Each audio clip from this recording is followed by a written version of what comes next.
Scrum Life, la première chaîne YouTube française qui parle d'agilité, sans détour, sans tabou et avec humour. Tous les lundis, 13 h, il y a un live. On répond aux questions du public. On vous attend pour le prochain. Quels indicateurs pertinents mettre en place pour le suivi de la performance d'un produit? Voilà.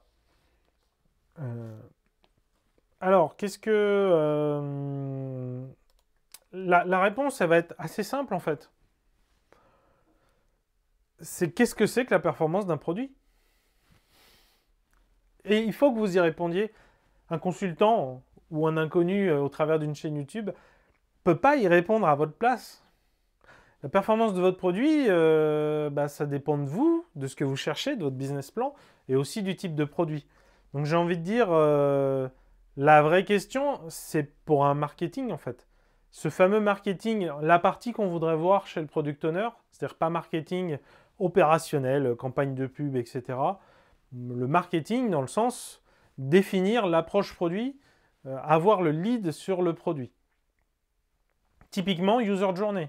User journey, c'est quoi les différentes étapes où va passer user ou customer journey, dans lequel il va aller, les moments où on l'acquiert, où il peut s'en aller, où on concrétise notre relation avec lui.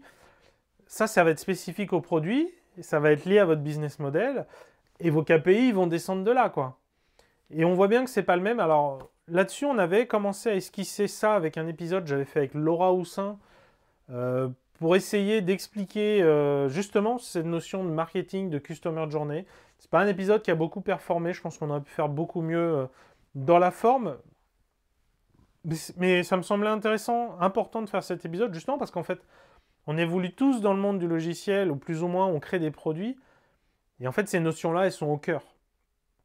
On devrait tous les maîtriser, même si on est, entre guillemets, qu'un développeur qui touche au code. Ben non, parce que tu touches au code d'un produit. Si on prend un extrême, hein, mais tu développes une app, tu développes une appli web tout public, le chemin est pas très loin en fait avec la stratégie marketing. Et c'est certainement une bonne chose que tu comprennes de quoi parle le head of product et ainsi de suite, quoi. Donc je pense que c'est des notions sans devenir un expert, mais connaître ces principes-là, on y gagnerait tous. Parce qu'au final, c'est au cœur de la construction d'un produit.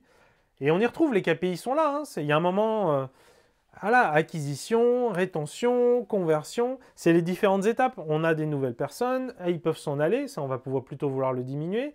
On les convertit. Par exemple, si on est sur du freemium, c'est le moment où il passe du gratuit à payer son abonnement. Donc on les a, ça. Ça, j'ai envie de dire, c'est du classique dans le sens où c'est pas lié à l'agilité ni rien.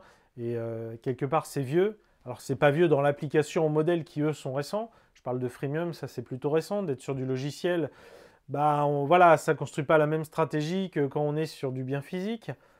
Et la stratégie est toujours spécifique hein, au produit, il faut toujours l'adapter. Mais voilà, le business plan, qui concrètement comment on va faire de l'argent, il vous donne déjà des bonnes pistes sur c'est quoi les KPI qui comptent. Et quelque part, l'argent qui rentre, c'est déjà un KPI important. Et ensuite, sur le customer journée, c'est généralement voilà, les différentes étapes et les KPI de passage ou de justement de déperdition, de non-passage à la suite. Ça, c'est les KPI. Ça, c'est les KPI business. Et voilà, donc ça dépend de votre produit. Mais je ne sais pas si effectivement, par exemple, si c'est Scrum Life.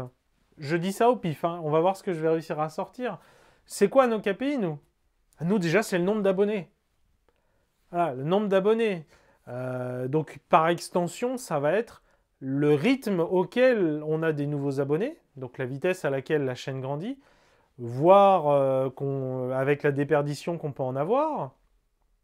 Ça va être le temps de vue, enfin, ça va être le nombre de vues et le temps de vue. Voilà, parce qu'effectivement, et les deux sont importants, parce qu'on veut que les gens y restent. Alors, temps de vue, on a envie peut-être de le nuancer.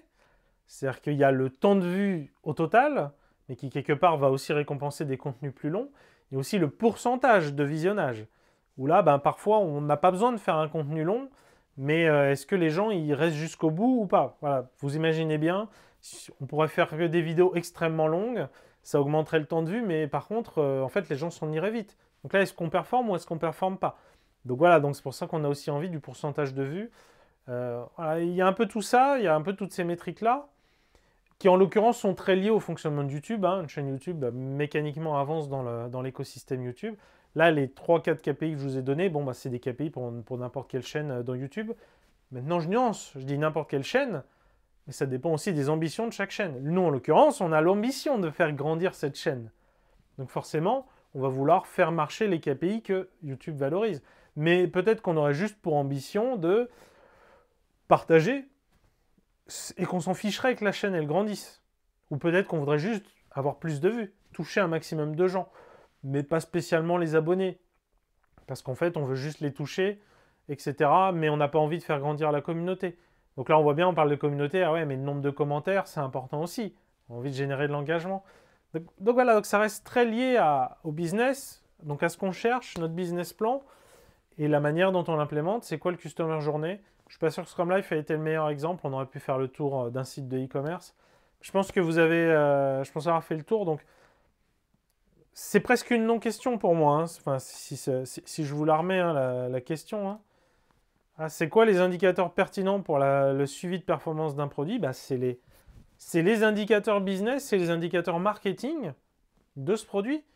Ah, c'est les user journées, c'est quoi, comment les KPI avancent, comment on garde bien les gens pour les amener au bout du funnel, comment on évite qu'ils s'en aillent aussi. Et là, vous avez vos KPI, quoi. Si vous avez apprécié cette vidéo, mettez un pouce vers le haut, partagez cette vidéo à d'autres personnes à qui elle pourrait être utile et écrivez-nous dans les commentaires pourquoi vous appréciez cette vidéo. Et si vous ne l'avez pas appréciée, écrivez-nous également comment on pourrait l'améliorer. À bientôt pour un prochain live, tous les lundis 13 h.